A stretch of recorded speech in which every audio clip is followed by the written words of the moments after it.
તો વાત કરીએ ખેડૂતની તો વરસાદ ખેંચાતા જૂનાગઢના મેંદરડા પંથકના ખેડૂતોની સ્થિતિ દયનીય બની છે। વાવણી બાદ મેઘરાજા રૂઠતા મોંઘા દાટ બિયારણ ખાતર અને મજૂરીનો ખર્ચ માથે પડ્યો છે। એવામાં ખેડૂતોએ તાત્કાલિક સર્વે કરાવી સરકારી સહાયની માંગ કરી છે।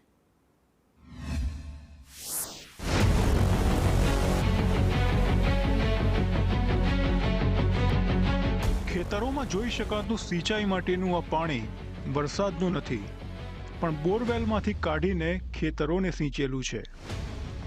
ચોમાસામાં જ્યાં વરસાદ પોતે સિંચાઈનું કામ કરે છે, ત્યાં હાલ વિપરીત પરિસ્થિતિ જોવા મળી રહી છે। જૂનાગઢના મેંદરડા પંથકના ખેડૂતો અત્યારે મુશ્કેલીનો સામનો કરી રહ્યા છે। શરૂઆતમાં સારો વાવણી લાયક વરસાદ થતાં ખેડૂતોએ મગફળી, સોયાબીન અને અડદ જેવા પાકોનું મોટા પાયે વાવેતર કર્યું હતું, પણ વાવણી પછી મેઘરાજા જાણે રિસાઈ ગયા અને વરસાદના છાંટા માટે પણ ખેતરો તરસવા લાગ્યા। હવે સ્થિતિ એ છે કે આખો પાક મુરઝાઈ રહ્યો છે અને ખેડૂતોને ખર્ચ માથે પડે તેમ છે। તો અહીંયા અમારે વાવણી તો સરસ થઈ ગઈ હતી, પણ વાવણી પછી એક છાંટો વરસાદનો કર્યો નથી, એટલે અત્યારે ખેડૂતોને પિયત આપવા માંડવીને ખાસ પાણીની જરૂર છે। પિયત આપવા મજબૂર છે, પણ કૂવામાં અત્યારે પાણીના કોઈ એવા સ્ત્રોત નથી। બરાબર મોંઘા દાટ બિયારણો વાવી અત્યારે નાના ખેડૂતો બધા દેવાદાર બન્યા છે। અત્યારે મોલ બધો મુરઝાઈ રહ્યો છે પાણી વગર। અત્યારે ખેડૂત કરે તો શું કરે? વરસાદની ખેંચના કારણે પાકમાં રોગચાળો અને જીવાતનો ઉપદ્રવ વધી રહ્યો છે। મગફળીમાં ઈયળ, થ્રિપ્સ, ચૂસિયા અને મુંડા જેવી જીવાત તેમજ પીળીઓ વાયરસનું પ્રમાણ વધી રહ્યું છે।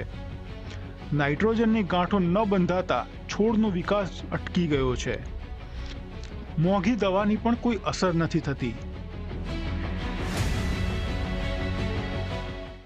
અને હાલ સોયાબીનનો પાક તો સારો છે, પણ પિયતની બહુ જ ઘટ છે। ખેતરોમાં પાણી નથી અને વરસાદ ઓછો વરસતા અત્યારે પાણીની ખાસ જરૂર છે। ફાલ ફૂલ સારા લાગ્યા, પણ પાણીના હિસાબે પાક સુકાવા લાગ્યો અને માંડવીમાં પિયતની શરૂઆત કરેલી, પણ માંડવીમાં પીળીઓ વાયરસ કયા પ્રકારનો આવે એનાથી માંડવીમાં કોઈ નવા પર્ણ જ આવતા નથી। જે છે છોડ સુકાવા માંડ્યા, નાઇટ્રોજનની ગાંઠો નથી, મૂંડાનો ઉપદ્રવ છે અને જેમ પાણી પાય એમ મગફળી બગડતી જાય છે। પાક હવે 10 દિવસમાં વરસાદ ન આવે કે ના આવે, પાક બચે એમ છે જ નહીં।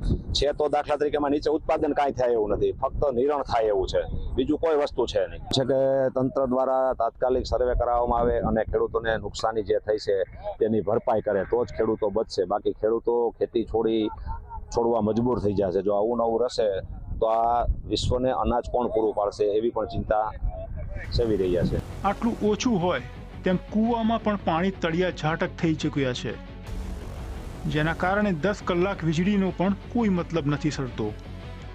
ખેડૂતોનું માનીએ તો હવે ઘાસચારાની શક્યતા પણ ધૂંધળી થતી જાય છે, જેના કારણે પશુધનનો નિભાવ પણ મુશ્કેલ બન્યો છે।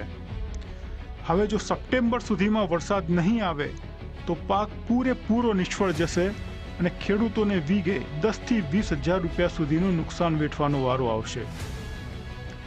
આ સ્થિતિમાં ખેડૂતો હવે સરકાર સમક્ષ નુકસાનીના સર્વેની માંગ કરી રહ્યા છે। કેતન ઓઝા, સંદેશ ન્યૂઝ, જૂનાગઢ।